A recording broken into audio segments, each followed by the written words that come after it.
Have you ever wondered what happens when somebody is abducted?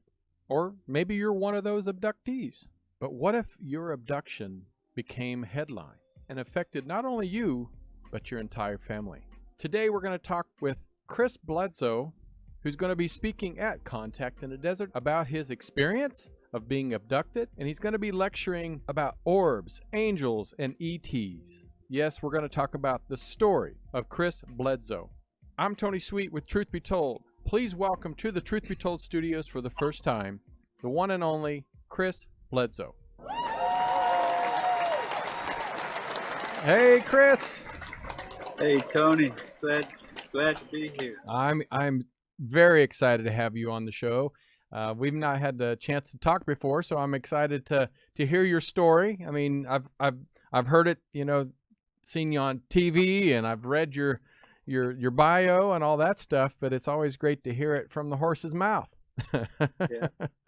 Well, it's quite a long story, so well, we have plenty of time to talk about it. So first of all, we've over the years on Truth Be Told, we've talked about abductees, and we've talked about abductions, and I've even talked to some people that say they were abducted, and it's always a fascinating story. A lot of similarities. Some have their differences in their stories, which is, like with anything, it's going to have their version.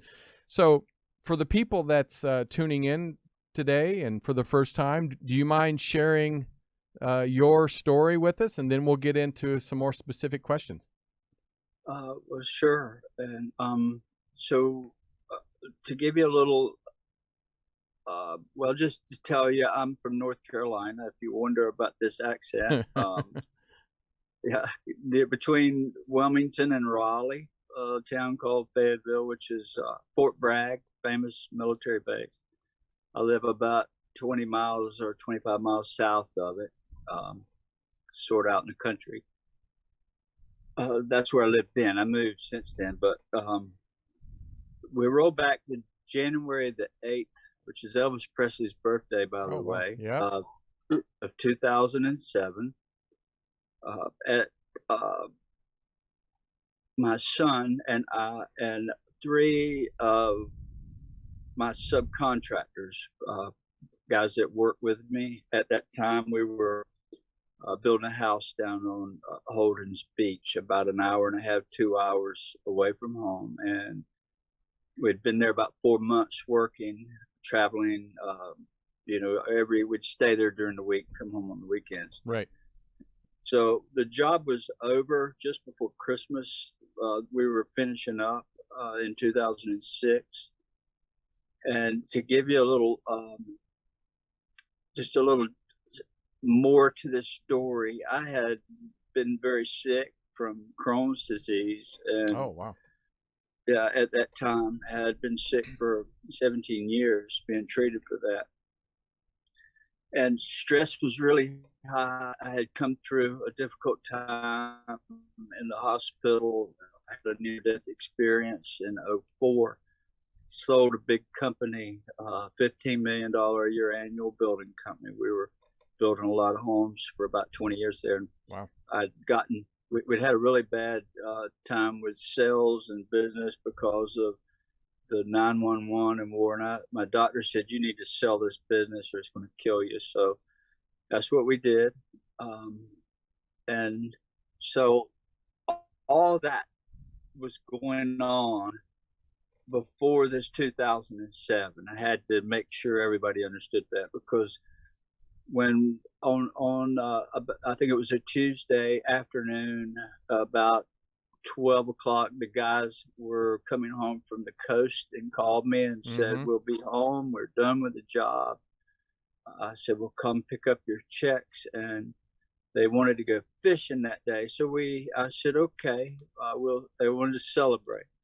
So they went, did their thing, called me back about 2 p.m. My son and I picked these guys up because I had the only four-wheel drive truck, and we were going down on this muddy Cape Fear River. So along 2:30 time frame, we were down at some folks that I grew up with, had this piece of land they've sold it since, I think, but it was a little 1 acre or so, maybe an acre and a half clearing in the forest right alongside this river. And you drive across the field to get to it. And when you get to the other side, you go down in this valley to this, you drive straight up towards the river, and then you make a turn and you go down parallel with the river. It's about a quarter mile from the field down to the camping spot. Of course, we wasn't camping, we were just fishing for the evening. So about 3 o'clock, 3:15, they were all sitting there. We're just getting situated, fishing poles in the water. I wasn't into fishing. I just told them I'm going to go take a walk in the forest down by in these deep river gullies. I want to just walk and see wildlife. But the key to it was I was really struggling with having to sell a company at a big loss and dealing with the sickness. So I was struggling severely in depression, but I didn't want to let them know this. 46 years old, I've had to sell everything because of economy and health. It was just bad. And so I was in that state of mind when I walked away at 3 o'clock. It got dark about 5:30 at that time of year.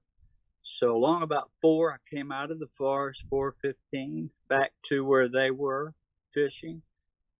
I just took a stroll for about an hour down in the woods and came back, kind of sat down in there against a tree a bit. But when I got back to them, I asked, do you want us to fish more, or do you want to go home? They were like, are you kidding? Let's fish a bit more. I said, well, it's going to be cold. Let's get a fire going. So we all took off and went around the edge of this acre grassy area, woods, big woods all around, and picking up sticks and whatever, and had a big, huge pile of firewood, and had a small fire going when I left. I left again about 10 after 5. I said, I'm going to walk up to the field the way we came in. This was the opposite direction where I'd gone earlier. And I just want to go up to the field and sit and see if any animals come out to feed, deer, coyotes, whatever. And they said, okay. So 10 after 5, I left heading back the way we came in. And when I paralleled the river about 1/8 of a mile walking. I heard some disturbing something in the forest next to me walking. I didn't understand what it was. Thought it might have been a deer or a turkey. So I spent a good 5 minutes trying to see what was tracking me in the forest. I was thinking animal the whole time. Got down, made a turn towards the west, which would take me uphill to the field. We're coming out of this river valley up to a cornfield, or was at that time. And as I made that turn, I'm looking west now, and the light from the sky couldn't see the sun, but the light was brighter down that route up. And so I felt more comfortable. Didn't hear this walking in the woods next to me anymore. I was perplexed about that because it sounded like 2 feet. And I'd been a big woodsman all my life, hunting and fishing, and I'd never been unnerved in the woods, but that for some reason had me unnerved. But as I started up the hill, I forgot about that. It was dark, getting dark, but it wasn't dark yet. The sun, I figured, was already set. Couldn't see because I'm down in the bottom. And as I'm going up this muddy road, I'm watching my feet not to step in a hole. And as I got closer to the top, I started to see what I thought was the sun, right middle ways of the road. And all I could see, the hill in front of me, is the top of it, just above the top of the hill. It looked like the sun. So as I walked further up, I began to see more of this, what appeared to be the sun. And by the time I got to where I could see 2/3 of it, I knew it wasn't the sun. It looked like the sun late in the evening when you can see it and it doesn't hurt your eyes. It was Right. that color of orange red, and it looked like a swirling fire spinning around like clockwise, and these little flames were shooting off this fire off the tips. And it frightened me, but I started on up the hill a bit more, and all of a sudden there's another one just like it. And I froze in my tracks. I squatted down using the hill in front of me to hide. You know, this is unfolding as I'm climbing the hill. All this is starting to come in view. So I ducked real quick and I said, "Oh my God." And my, I'm commercial rated pilot, so I knew it wasn't anything from Fort Bragg. It wasn't a drone. It was something from not here. And so immediately I started contemplating, planning my exit back down the hill to where my son and the guys were fishing. And I'm mesmerized, so I would poke up my head a little bit above the hill to where I could see, and they were still there. I'd drop back down and think, and I began to get very, really afraid. So I turned to look my route down the hill, escape route. I turned my whole body, fixing to run, and I popped up and looked back over my shoulder as I'm departing. And the minute I popped my head up, they knew I was going to run, because a third one came from above me. And I mean, it was at a distance, but it was up high. And it just appeared and shot down beside these other two orbs, right beside them. And at that very moment, I knew that they saw me and that I'm in trouble. I didn't know what to think. And so the next thing I remember, that's when everything just, I experienced 4 hours of missing time. 4 hours. Yeah, I started walking back to the fire. I never remembered at that time what happened. I looked up, I started to run, and I squatted back down because I knew they saw me. Next thing I remember, I'm walking or trotting up to the fire. But when I got there, the fire had burned all the way down to a small fire, and here's these 3 friends of mine. They're standing there. My son's not there, and they're asking, "Where in the world have you been?" Now, I'm still thinking I've been gone 10, 15, 20 minutes at most. Right. And I'm like, "What do you mean? I was just up at the field." They said, "No, you've been gone all night." I said, "No, I haven't." And then I realized Christopher wasn't there, my son. He's 17 years old. And so I panicked. They said, "Well, he went on foot looking for you back into the woods where you went earlier that day." Oh, no. We got in the car, the truck, your truck. We took your truck, 2 of us, and went out and searched for you while one guy stayed at the fire waiting. Well, Christopher never shows back up. He's been missing for 2 hours. So, man, I panicked big time after experiencing this at the field. Right. And hearing all these guys talking about searching for me. I couldn't even tell you what I'm thinking at this moment other than fear. So I took off running to the back of that, away from them, towards the back of that little camping area, shouting for my son. No answer. When I got to the forest edge, it was real thick along the edge on the river bottom. If you got a clearing, you got this undergrowth just right along the field. Once you get in the woods, it'll open up some. So I'm trying to plow through this 6 or 8 foot, 10 foot of thickness to get where I can halfway maneuver. I'm worried about, my eyes, a stick, whatever, no flashlight. And as I'm calling out for him, I hear him in front of me underneath this stuff, and he's coming out from under there and beginning to say, "I'm here, Daddy. Why did you leave me? Where did you go? Why did you leave me? These creatures, I've been here. I couldn't leave. I couldn't scream." And he's telling me all this, right? Man. And I'm in la la land because I didn't experience. I don't know what happened to me other than I saw these big 3 balls of fire. And now I'm hearing all this confusion between, but, you know, it's just incredible what happened. So I managed to get him up and under my arm and trying to explain that I didn't leave. I just walked up to the field. Yes, you did. I've been looking all night. So I'm leading him back to the campfire, about 50 yards away. Get to where they're standing, and they're just not saying anything. Eyes big as saucers. Right. They're trying to make of what has going on. You know, I'm talking missing time. They couldn't find me. Now my son is talking about seeing these balls of light that came walking down the road or came floating down the road. So here's the long story.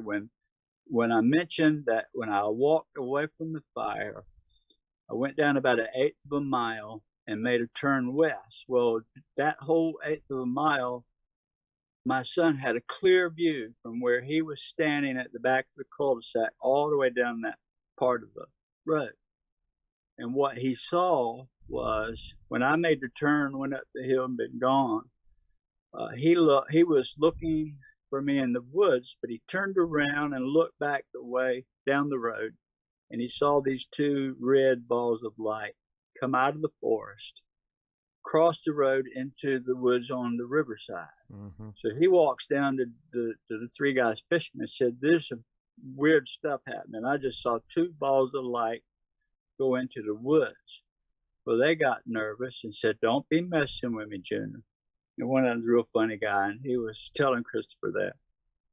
And he said, "I'm serious." So Christopher walks away again, walks back to where I found him.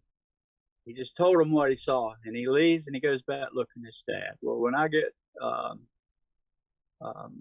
back towards, well, let me go back. When what he saw was these balls of light come back. When he went back to that spot, those lights came back out of the river bottom on the riverside, went back out in the road.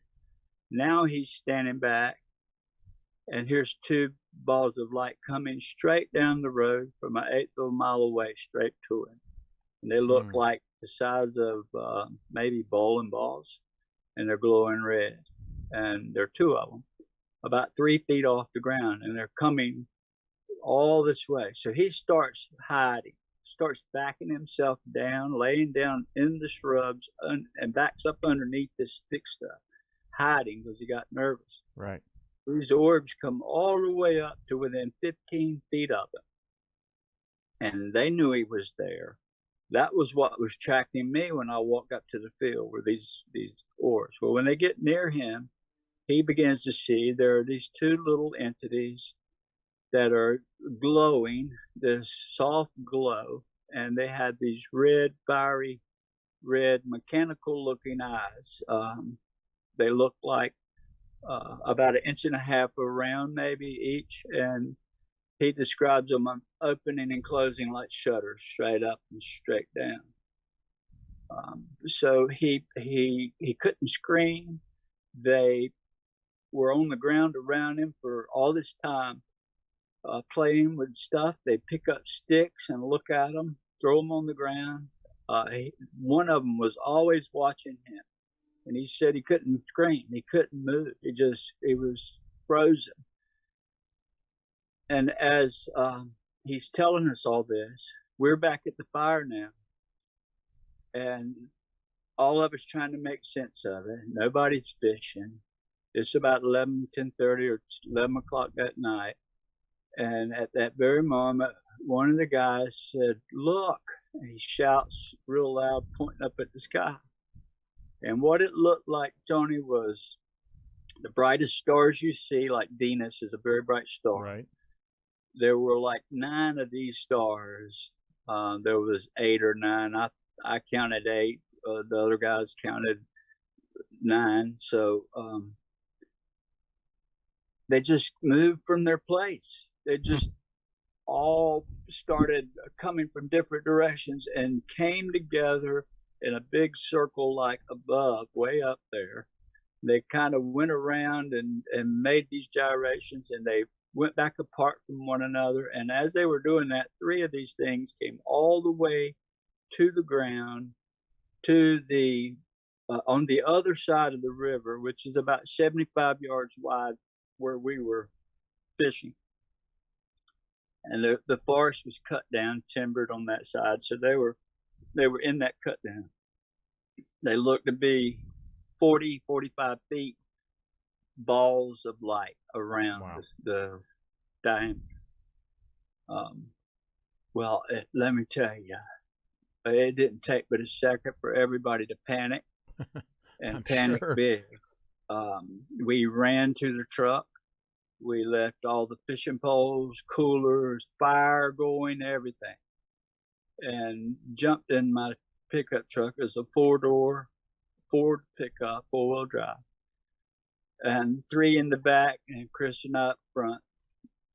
And all of a sudden, I mean, they're screaming, yelling, "Let's leave fast as we can!"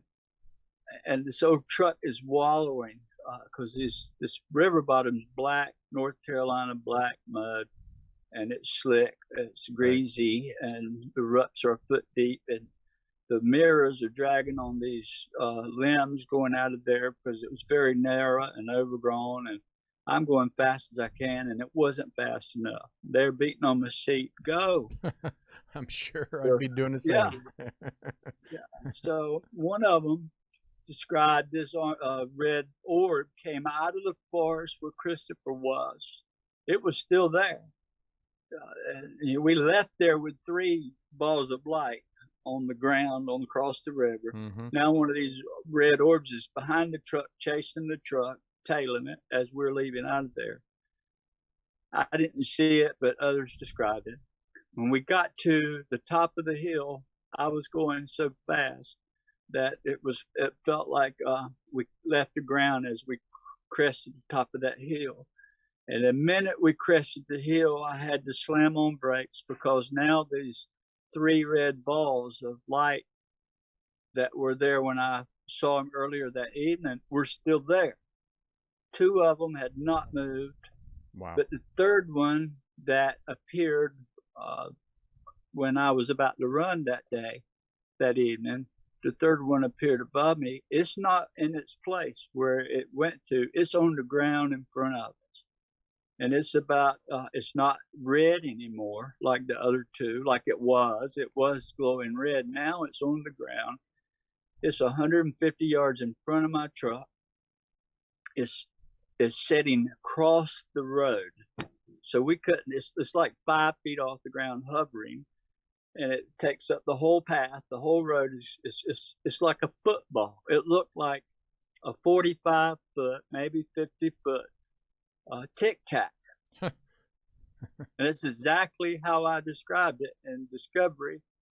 They came and did a show, and they actually did an animation of a tic-tac. So for those that wonder how I got involved and people from different parts of the government, well, I'm describing exactly what they're filming with their Navy ships and stuff. Right.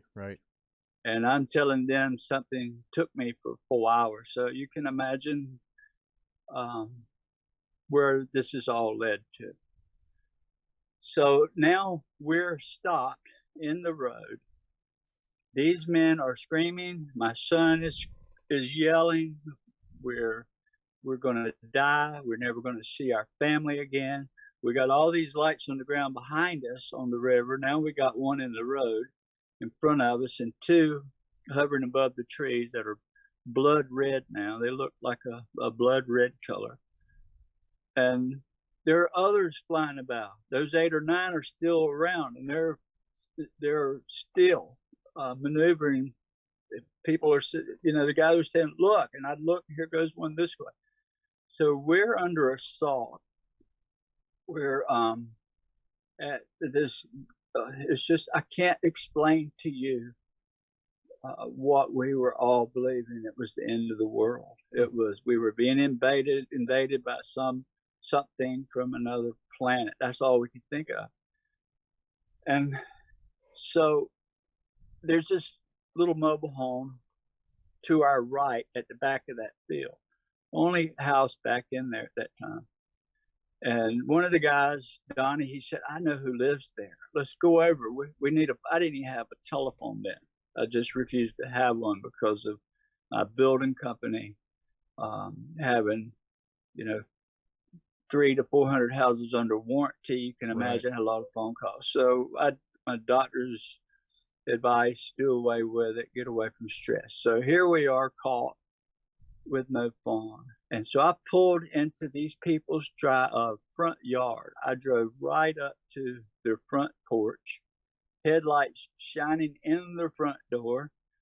The porch is like 6 by 6, just a little small deck, and their door was wide open. Their storm door was closed. The TV was going, 2 cars in the yard, and Donnie's knocking on the door, and nobody comes to the door.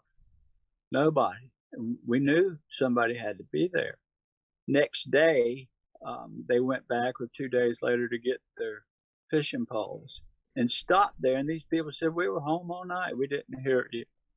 How strange was that?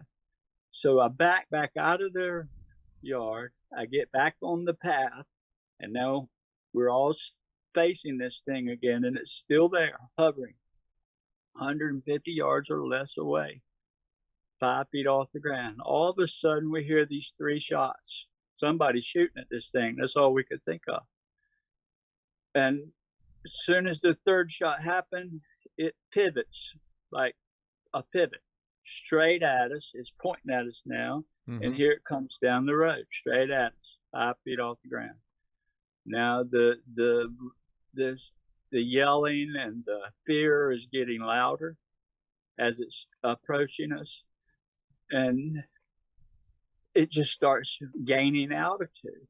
And when it crossed over my truck, it was barely above the tops of the trees behind us, which are about 80-foot trees. So it had to be about 100 foot high, between 80 and 100 when it crossed over my truck.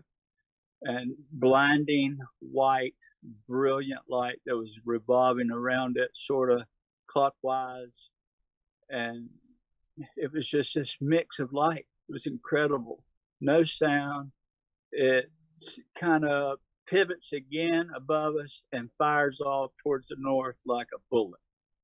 So I hit the gas and we're going home. Now these 3 guys, they're all best buddies, but one of them's the biggest, and they were fighting who was going to get to go home first to see their family. I'm sure. Yeah, they're like, me first.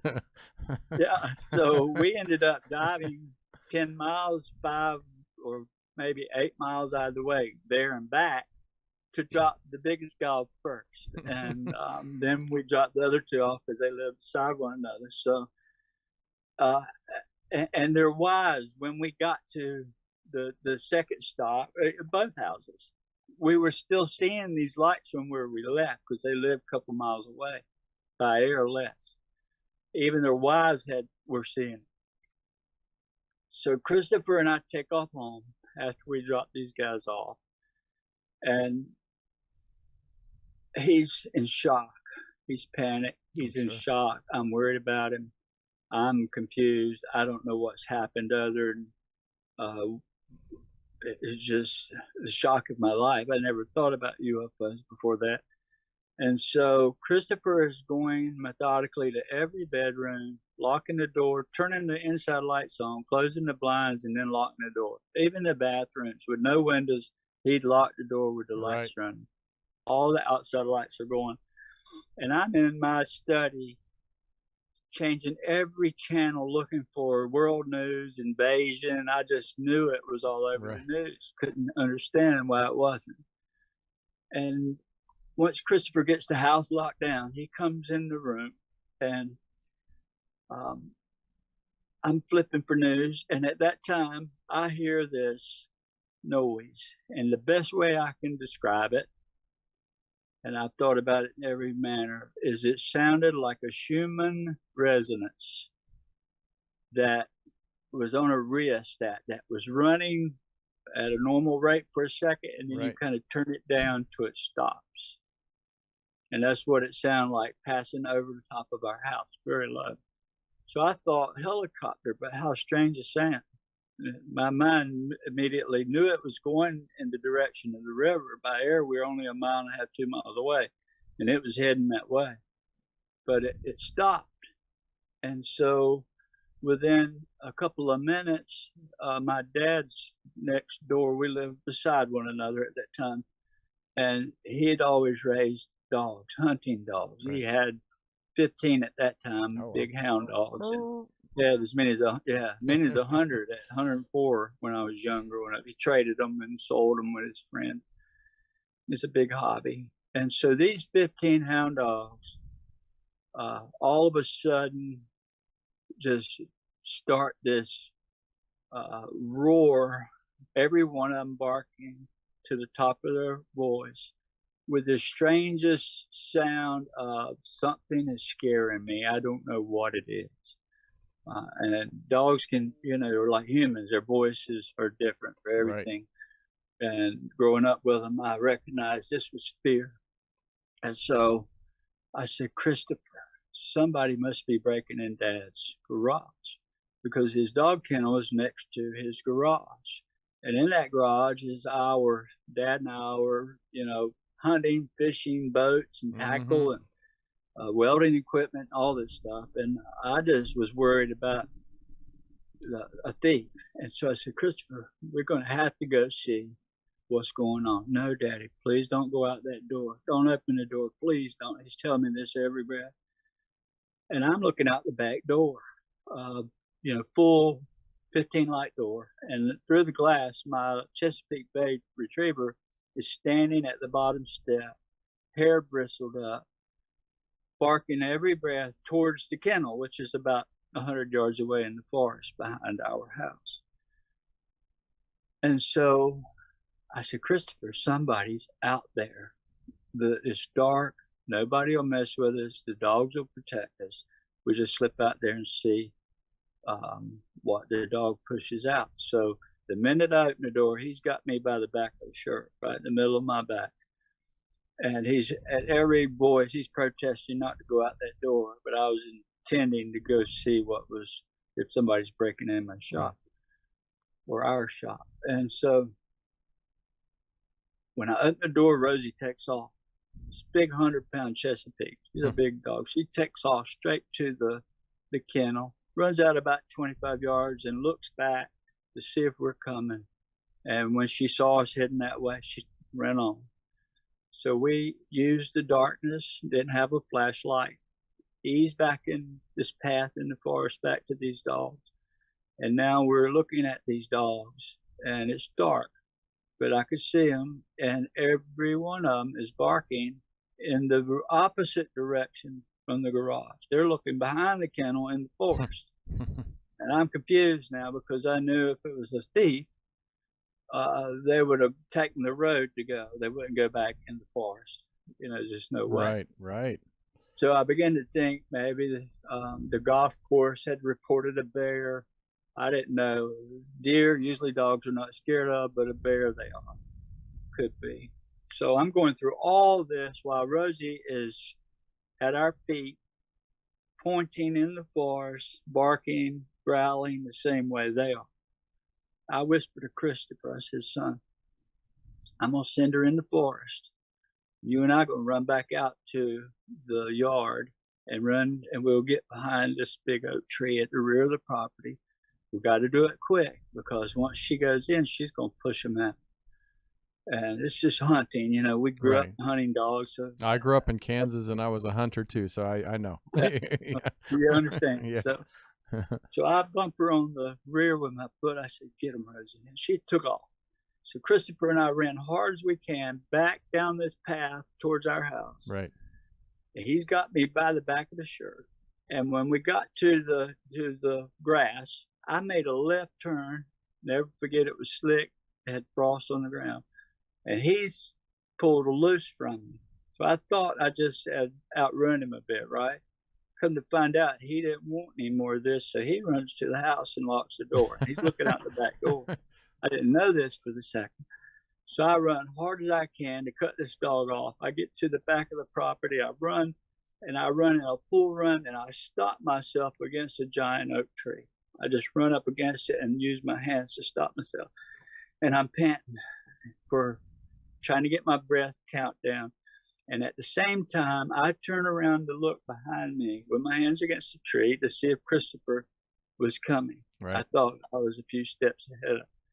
But when I turned around and I hear Rosie coming, I'm facing the tree, my hands against the tree, the dog's behind the tree in the forest coming to me, right?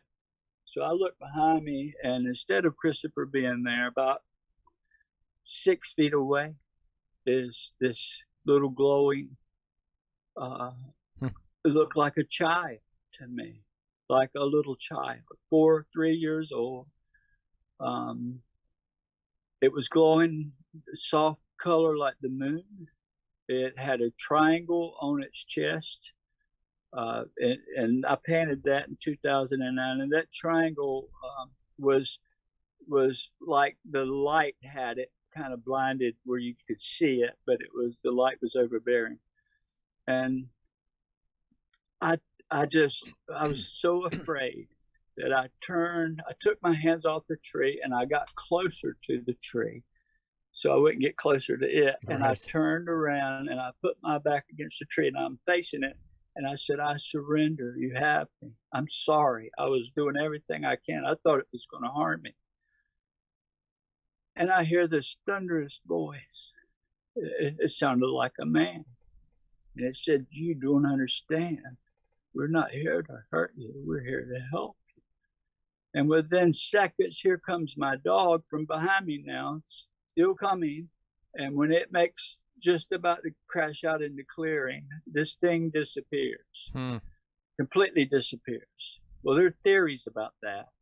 But I was talking to one of the investigators today, Norm Gagnon. He's writing a book about this. He was one of the 6 investigators that came.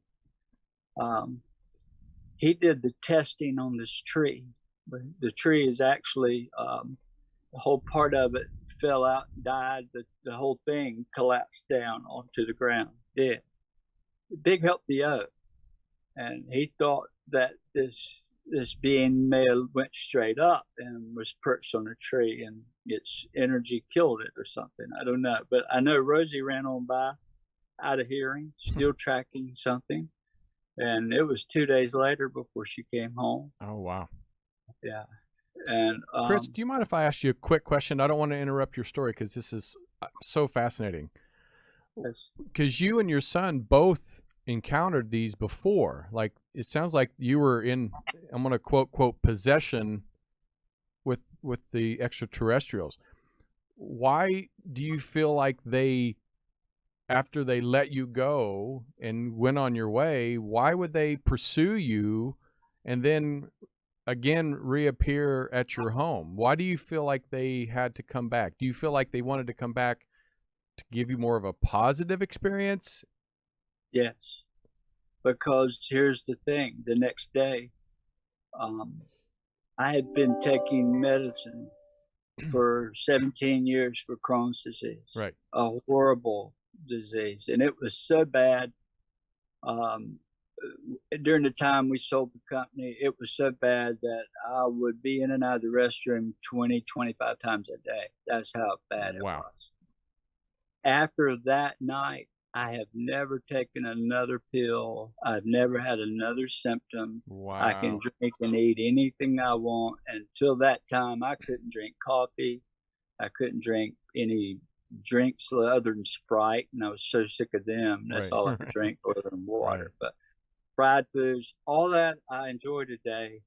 I can drink orange juice by the gallon. And so that was the blessing that came from this thing. And not only that, they never quit coming. Oh, they continue? What about with your son? Just you? Yeah, no, they come for the whole family. In fact, when you watch if anybody watches this interview I did for Contact in the Desert, I use a PowerPoint and I share a few of the videos that we take around here. Right. And we have a lot of people that come. A lot of people see it with me, experience it with me. One of the most recent, which he's telling a story now, is I get a call I get an email Thanksgiving of 2019, and I think it was 2019, and it was Dr. Bob McGuire from Virginia Tech Institute for National. That's called the Hume Center, Virginia Tech's Hume Center for National Technology. So it's Dr. McGuire is the head scientist there, right. Pretty much ran that place, and he's very big into intelligence. He's just a genius, this guy. And so I didn't know him. He writes me this letter at Thanksgiving, and he wants to come visit. And that same week, and I'll talk about Dr. McGuire here in a second, but at that same time at Thanksgiving, one of our best friends, Harold Povenmire, passed away. So that was quite a shock. Yeah, I'm sure.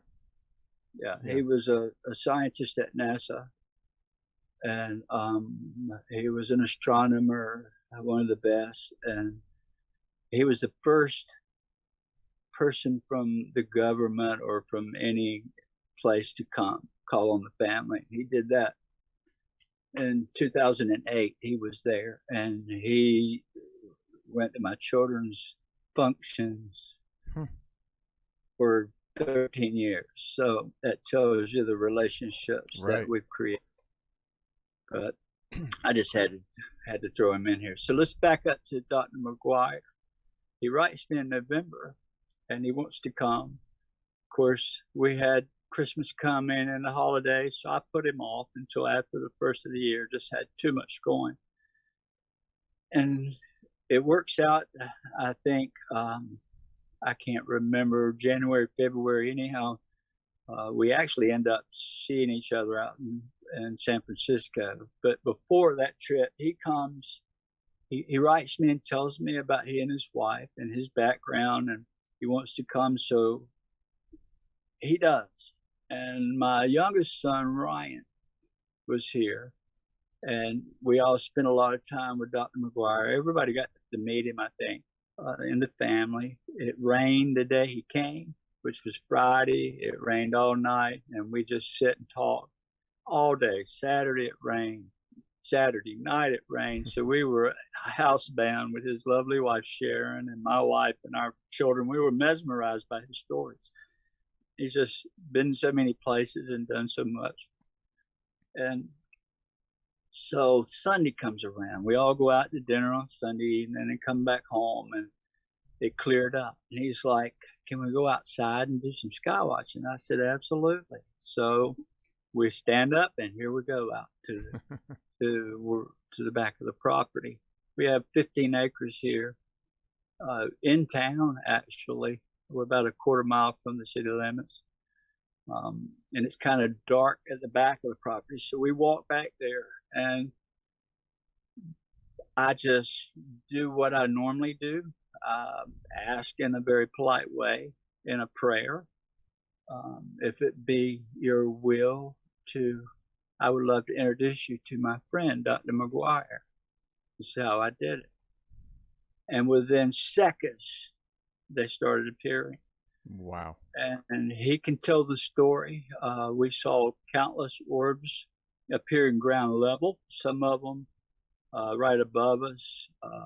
We had this just huge purple haze with orbs inside of this haze that come down over top of us, and these larger orbs, like 40-foot orbs up in the sky, they're flying about. And Ryan actually filmed some of it. But more about this, as I told him after that night, I said, Dr. McGuire, I said, you can expect the way they acted when I asked them. They were so excited to introduce themselves to you. I knew that they would follow you home, that they would be with you from this point. So he's like, okay. Well, within a few days, a week, he's gone. I get a call, Chris, there's some strange stuff happening here. I said, well, tell me about it. He said, well, Sharon and I got a house down in Alabama on the coast, and we just had a new metal roof on it, and we're getting, on a sunny day, we're getting water sprayed on me. I'm getting wet out of thin air. And I started smiling. I thought, yeah, that living waters is all I could think about. And I'm putting this out, projecting this thought, knowing it's positive. Well, after about a week and a half, I think one time we were on the phone, it happened while we're talking. Long story short, it ends up happening to Sharon, his wife. And Sharon had this cutest lady. She's a little school teacher. Just the mama kind, and she innocent, right? She gets this water sprayed on her, and Sharon had a stroke, and she was healed from the complications through this what I'm telling you. How do you describe this? This right. water that come out of thin air seemed to take her, she was having complications from the stroke. Dr. McGuire tells this story, and I just love to, because it's such a positive thing, right? And this is all recent. Oh, recent. Wow. Very recent. And well, I think the last, I'm sorry to interrupt you. I feel this because when I'm looking at these pictures, even though they're shaped like the grays, they don't seem like the grays. And so is this, I know at Contact in the Desert, you're going to be talking about orbs, angels, and ETs. Yeah. Is this more of a angel encounter, or do you feel it is a combination of extraterrestrial angel? Because it doesn't look and seem like normal grays. Well, I was struggling with that for the longest time. I could never get around the fact that I was suffering from my health and right. all this suffering, and I'm crying out that night. What I didn't say was that night while I'm walking away from the fire and everybody, I'm talking to whoever's up there. Right. I'm putting out this, Lord, right. help me. I'm 46. I don't have a company anymore. I'm so sick. I can't work. How am I going to raise 4 beautiful children? Right. And I got to thank the universe today, because my daughter is the last one graduating from New York University on the 19th, NYU, a master's in music. I have a son that graduated a master's in data analytics, and a son that's, all of them are very smart and very blessed. But for 12 years, it was a struggle. It was the worst struggle. People are the worst thing. It wasn't the government. Right. Government folks come and wanted to know what's happening, and sure, they're investigating this. And I know a lot of folks in the government. It's people, the average people, that are so critical and cruel. Right. And my children at school during this time had teachers call them out in front of class, poke fun at them, their daddy's crazy, all kinds of stuff. Wow. And, I'm 60 years old, and I wouldn't tell this if I didn't have a way to prove it. Right. I probably have more video and more photo than MUFON does myself. I have 15,000 photos and videos on my phone. No joke. Not all this, but a good portion of them. There are 500 videos there. And the last one I took on Easter, this past Easter, and I told everybody. I told Jimmy Church. Jimmy said, we need to do a show that night on Easter. And we didn't, but we should, because I could have filmed it live while we were on the air. But I knew it was coming that night. I walked out with my camera ready. I don't go looking for it. It usually comes looking for us. That's great. Yeah. Well, it, like I said, so many people have experiences and they don't ever talk about it.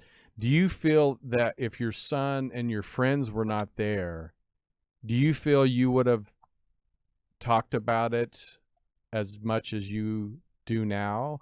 because when you're the only one that's experienced it, exposing it to your family and your friends, they're going, okay, daddy's gone off his rocker. But do you think if you would have ever spoke of this if it was just you? Probably wouldn't have known what to speak about because I wouldn't have figured it out. Nobody could convince me I had missing time. It did not happen. Right. They're saying, we were looking for you. Right. No, you weren't. Yes, we were. Four of them with MUFON investigators there. They're all looking at me saying, we were searching for you. So it took them to convince me something really happened other than the lights. Now, that was amazing and all that. But, yeah, I think that that made a bigger impact of having these 4 other witnesses. And there were more. Dr. Povenmire found 8 other people in that neighborhood that saw it too. And he got their testimonies on paper. Why do you, cause a lot of times when family members, like you said, all your family has been exposed to this, and not exposed, might not be the right word, but as they came to your family. Did you ever go to your parents or talk about maybe grandparents, great-grandparents that have had experiences like this? Because a lot of times it seems like abductees or it kind of runs in the family. So have you ever done any research of past family members? Absolutely. In fact, it was friends from NASA that encouraged me to do my ancestry. They wanted to know where my bloodline. And there was some friends from the CIA that suggested the same. You need to do your ancestry. Do you have any Cherokee in you? So I go questioning all my family members, are we Cherokee? And Mom's like, I was told my grandmother was Cherokee. Well, I get all this. Yeah, you're Cherokee. You got that in you, right? So we do ancestry.com just recently. And it comes back that I'm like 98% Irish, British Irish from Dublin area. Right. 98% no Cherokee. So that did away with that theory. But I think, they're all into bloodline. And also, it's pretty crazy that last name Bledsoe, we trace our history right back to Bledsoe Castle in England. And the King Henry VII, which was the first Tudor Scottish king, was born in Bledsoe Castle. His mother was a Bledsoe. Wow, that's pretty interesting. Yeah, so we're connected to the royal family, and we have this Irish, Scotch, Irish, British, and it says Dublin area. That's what it says on this. But yeah, for 14 years almost, we've been researching this. So we ended up doing the DNA thing. Interesting. Yeah, I mean, real quick because I know time's going quick, but and I've told this story before. My mom, my 2 sisters, my brother, and myself, when I was very young, 6, 7, 8, I don't remember, but apparently we were driving, because I'm from the country too, small town. We were out in the country. We saw a UFO that was hovering over a lake, no sound, all that stuff. And then my sister just recently told me, and I've never heard the story before, that she was dreaming about being abducted that night. Well, then she woke up in the morning, both her socks were soaked, like she had been outside. And so, and then my mom said, I didn't know this, but Sherry said my mom called the Air Force Base in Wichita, Kansas, and apparently they came down and started doing a bunch of research. Like I said, I don't remember all that, but it's fascinating. I mean, this is always fascinating. And why do you think they choose certain families, and why do you think they chose yourself? I mean, it could be the bloodline, but if it wasn't the bloodline, why do you think they chose you? Let me say this. When you asked a question earlier, I can't answer why they chose me. I've been asked this a million times. I'm sure. And I just can't tell you. I do know it's blood. If your sister's having it, you're having it, your family members are having these experiences. It does run in families. I hear it's on the mother's side, or could be either side. There's a lot of speculation here. I can't answer why, but let me say this. This is important to all these researchers out there, because people feel comfortable calling me or writing me. Over the last 14 years, I have had so many people reach out to me. This innocent little 80-year grandma saying, I just have to tell you, I've never told anyone. And I get this from, you just couldn't imagine just how many, in the thousands, or at least 1,000 in that many years, people. And I try to always respond to everyone. And I want to. And I ask a question first time. Okay, tell me what was going on in your life when you experienced this. And 99% of everyone that calls me tells me the same thing. They were suffering from trauma. Mama died, son died, relatives, something was going on to trigger this. Not every time, but a good 99% of all that call me were their husband died. This 80-year-old lady friend, all of a sudden, money is pennies are showing up in places in her house, or things are moving about, or her husband's wallet was there one day and it's here the next, and this goes on for weeks, and it's always that way, Tony. And when I reported to MUFON in 2013, 2008, late 07, I told them I thought they were angels. And to this day, I still believe this. Now, what are they? All I know is they responded in that manner. I was sick with Crohn's. I'm not sick anymore. My friend Dr. McGuire's wife was struggling from a stroke. She isn't anymore. I have a friend that had lung cancer, kidney cancer, and she's a very dear friend of this family. She is free from cancer today. And she experienced stuff on my property, and others, friends from Washington, D.C., power brokers in D.C., a son, and I can't say any more, but he's coming. He was not supposed to live past 10, maybe 13 years old. Well, he's going to college this year.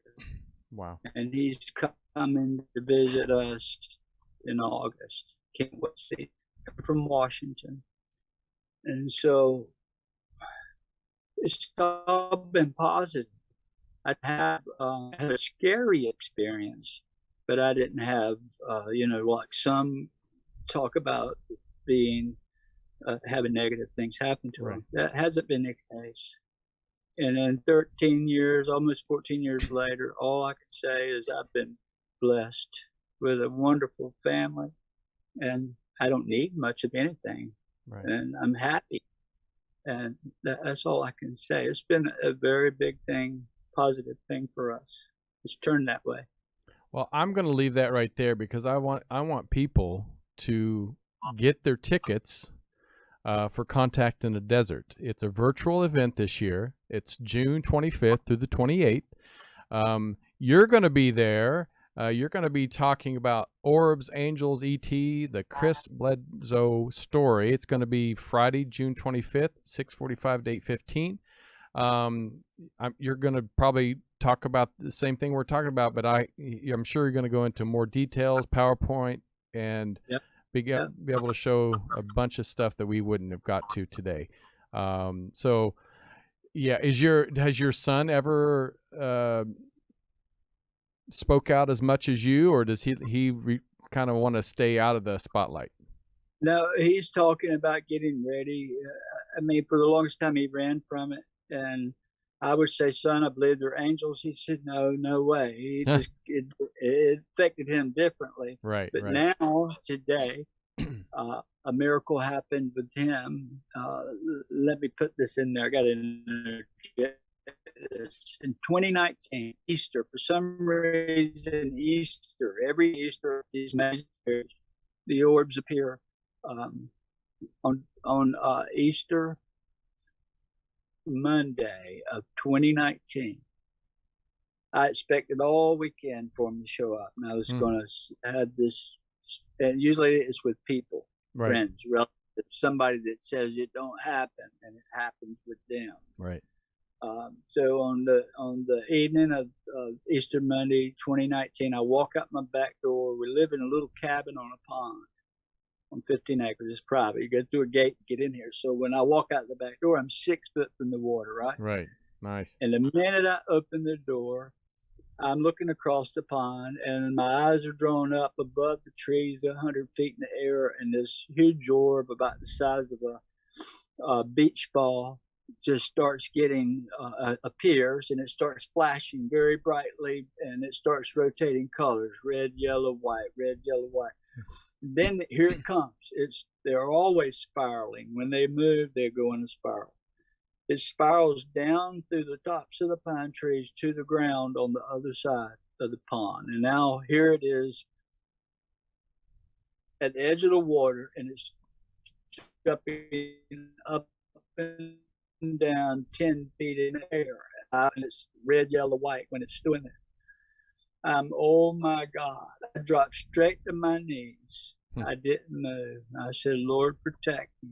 I know you're not here to harm me. This thing starts out across the pond. It gets middle ways of the pond, and I'm asking the Lord to protect me, but I'm gonna stick this out. It gets about 25 feet and it stops. I pull my cell phone out. I find video. I'm talking. I'm asking for help and safety while I'm fumbling my phone. I find video, and I'm pointing it at this thing, and it's jumping up and down 10 feet. For a good 5 minutes or so, my hair is standing straight up, and I'm seeing this, and I'm thinking I'm recording it. I'm just elated. Well, I look up, and I forgot to hit record, but I'm on the video, right? I said, dang. So I hit record, and the minute I hit record, it knew my thoughts.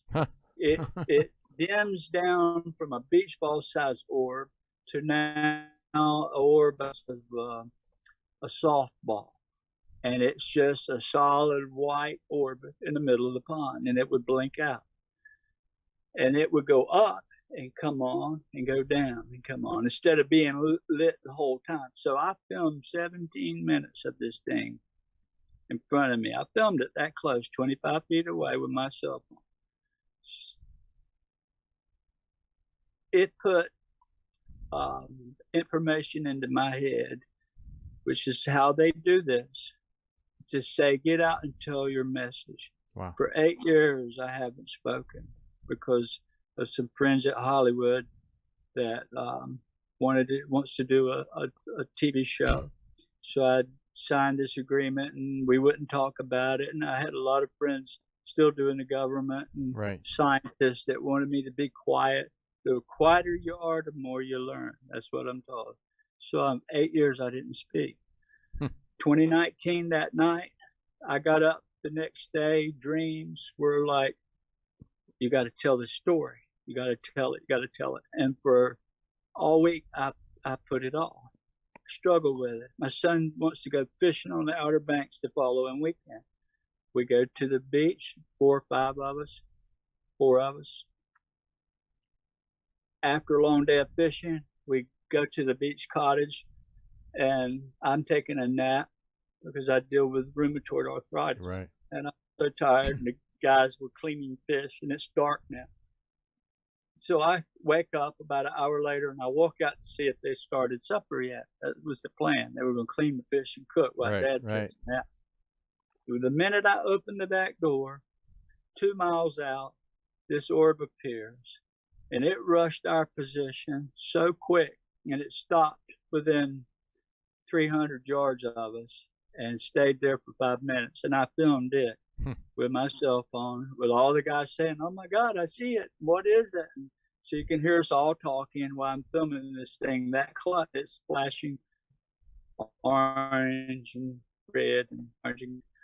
So that was a reminder to tell the story. So the following week, I started putting the word out. I'd talk, and I did 10 interviews from that point to the end of the year, all with a warning of trouble times ahead.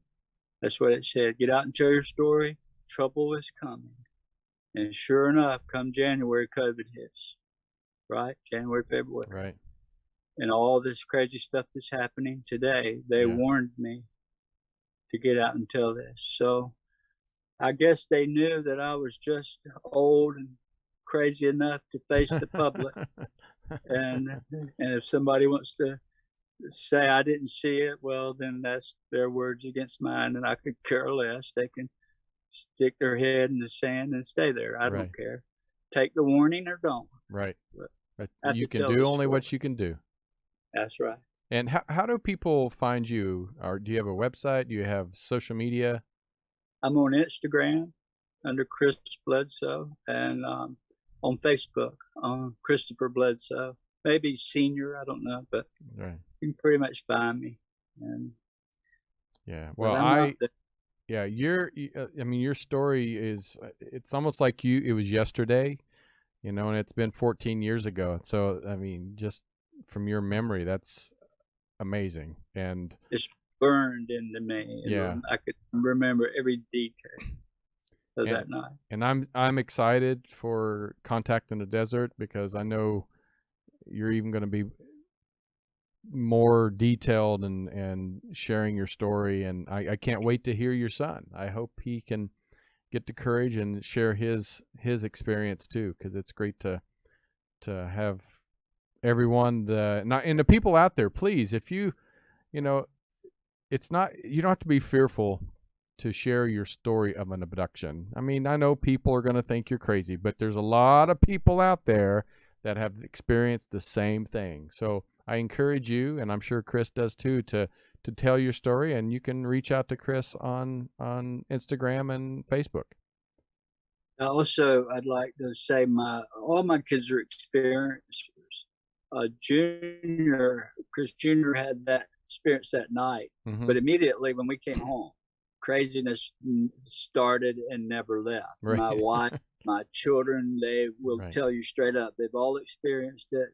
My dad, my mother. Oh, wow. A lot of friends, yeah. And so all my kids probably have as many, more experiences with this than most anybody, because it's ongoing. Right. And my youngest son, Ryan, he was about 13 when this happened. So, and my daughter was 9 or 10. And so those two became magnets, you might say, to this thing, because they were so young. Right. And Ryan has his own podcast he's creating. Oh, great. It's going to come. Great. Yeah. He's talking. He's a genius. All these boys are smart, but Ryan can do anything, and he can talk Carl Jung, and he's just very intelligent. So he's got this podcast, and he's begging Dad to be his first guest. So you better be. We're going to go on his show. I will be. I reserved that for him. Well, everybody, please go and get your tickets for Chris's lecture. It's going to be, actually just get your passes for Contact in the Desert, and I think it's included in the pass. It's his lecture is Friday, June 25th. So it's Orbs, Angels, and ETs. And Chris, thank you so much for being on the show, and please come back. I'd love to talk to you more. It's you remind me of my folks from back in Kansas. Country folk. I love it. Well, I appreciate that, and I'd be honored. You just let me know. You got my you can contact me. You So, got it. And everybody, please, support Contact in the Desert and support Chris and his family. I mean, it's, this is important. So please subscribe to our channel and share this show. We'd love to hear from you. Great feedback and constructive criticism, and subscribe to all of our podcasts, iHeart, Apple, Pandora. We're on Pandora now, Spotify, and all that. So until next time, I'm Tony Sweet, and thank you for joining us every Friday. Until next time, bye, everybody.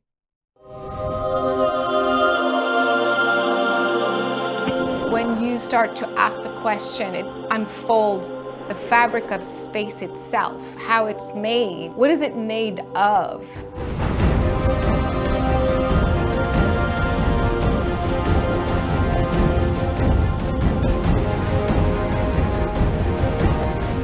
We're not alone in this universe. We never have been. Alien intelligences have cohabited with us on this planet for millions of years. We inherited the obsession from the Anunnaki. Anyone that still thinks that we're the ones that are obsessed with gold does not know enough about the true history of our species, how we came to be here, and the conditions that brought us here. We are not unique in this universe. Extraterrestrials do exist. We are, so to say, the copies of them.